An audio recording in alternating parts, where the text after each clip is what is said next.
স্ত্রীকে বাপের বাড়ি যেতে বাধা দেওয়া ইসলামের শিক্ষা নয়। ইসলামে স্ত্রীকে তার বাবা মায়ের সাথে সুসম্পর্ক বজায় রাখতে বলা হয়েছে। তাকে বাপের বাড়ি যেতে বাধা দেওয়া বা একদিনের বেশি থাকতে না দেওয়ার কোনো বিধান নেই, বরং কুরআন ও হাদিসে আত্মীয়তার সম্পর্ক রক্ষা করার নির্দেশ দেওয়া হয়েছে। রাসূল সাল্লাল্লাহু আলাইহি সাল্লাম বলেছেন, সবার মধ্যে উত্তম সে যে তার স্ত্রীর সঙ্গে ভালো আচরণ করেন।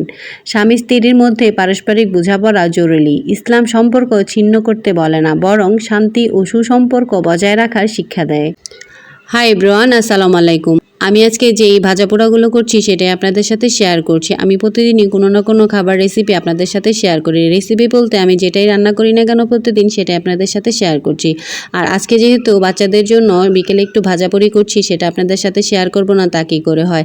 তো বাচ্চাদের জন্য যেগুলো বানাচ্ছিলাম সেটা আপনাদের সাথে শেয়ার করলাম। আমি প্রথমে ডিম চপ ভেজে নিয়েছি, এরপর আলুর চপ ভেজে নেব, এরপর চিকেন ফ্রাই করে নেব। বাচ্চারা চিকেন ফ্রাইটা খুবই পছন্দ করে, সাথে একটু যদি আলু খাওয়ানো যায় তাহলে আমার কাছে কেন জানি ভালো লাগে, কারণ বাচ্চারা খেলেই আমার কেন জানি অনেক শান্তি লাগে।